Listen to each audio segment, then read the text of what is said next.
There is only one person responsible for the quality of life you live, and that person is you. Hi, Assalamualaikum. My name is Nur Ain binti Zainal Karib, and I am an occupational therapist.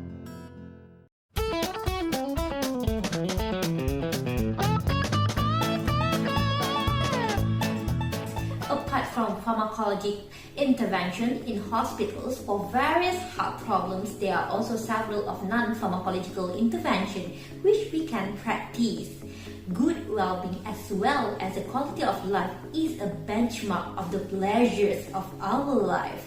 Good well-being is influenced by factors such as health level, nutrition, financial position, education, and many more. A good well-being is subjective according to each individual. In this video, I will share about a book titled The Science of Well-being. The True Secrets of Good Health, a Practical Guide to Wellness of Body, Mind, and Spirit.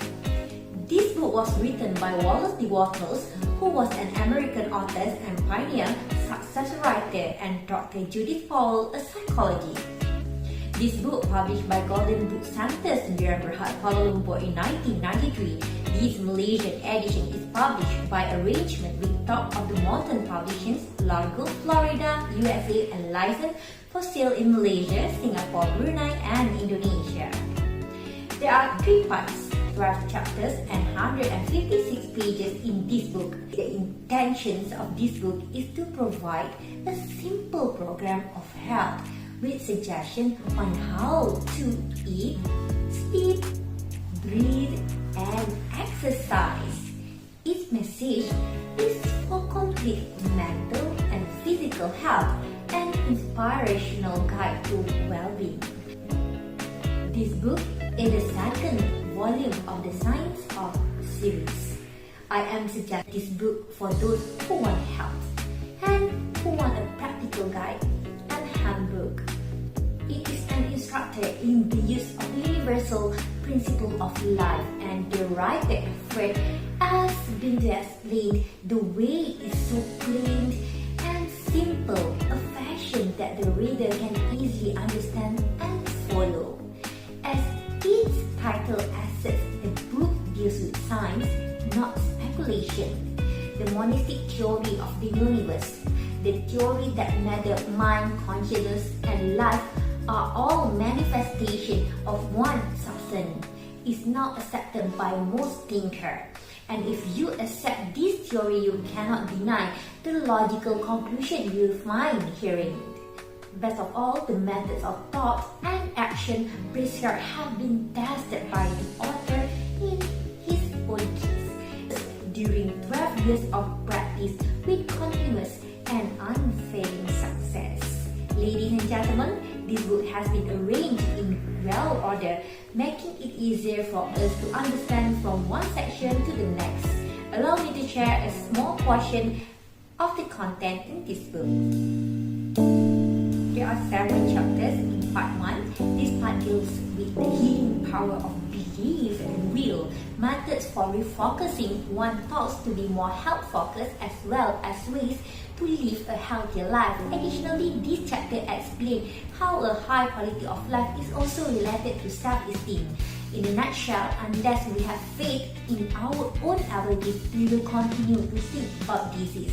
It is said that if we have no faith, we will doubt.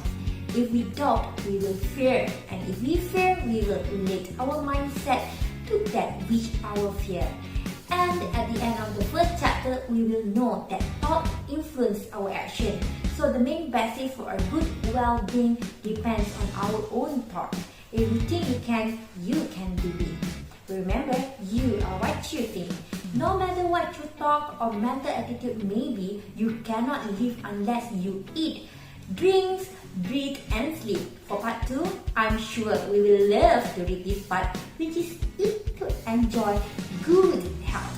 How is that anyway? There are 3 chapters in this part. There has been a vast amount of controversy as to when to eat, what to eat, how to eat, and how much to eat. All this controversy is unnecessary for the right way. This is very easy to find, such as always eat when you are hungry and never eat when you are not hungry. We should also be wise to distinguish between hungry and appetite, because appetite is a product of habits and perception. To reach a state of well-being in eating means to satisfy hunger, not your appetite. As we know, a healthy diet prevents malnutrition and protects from diseases like obesity, heart disease, diabetes, cancer, and stroke. Today, many people's diet consists of more saturated fat, trans fat, sugars, and more sodium than fruits, vegetables, and dietary fiber. Dear viewers, our body's health reflects what we put into it. In this chapter also teach a lot about manners when eating and the most important things when eating. By reading this part, we will also gain new knowledge, which we actually should focus on the taste of the food we are eating. So to get more info about nutrition and how food affects well-being, everything is complete in this part. And for part 3, which contains 2 chapters, the author brings you to know about breathe and sleep yourself to perfect health. In this chapter, it's told how breathe and sleep make you well-being. Speaking of respiratory system, many diseases associated with invading the airways, the most fierce nowadays, COVID-19. Millions of victims die as a result of this pandemic. Breathing is the most important element in life. When we breathe in the oxygen, we enter the entire organ through the blood vessels. This process is important to ensure survival and keep the body's organ functioning properly. With every fresh air inhaled, a miracle takes place. New blood, rich pure red, flows to all parts of your body, bringing with it new life. This book invites us to be thankful for the breath of life and its wonderful effects to revitalize, renew, and restore your body. And sleep also plays a role in well-being. Time to relax and rest is all fundamental to the health of the body. Perhaps many of us have difficulty in sleeping. You need to know that sleep is a mandatory element for humans. Without sleep, mental and physical health will be affected. Your daily activities will be disrupted and productivity will decrease.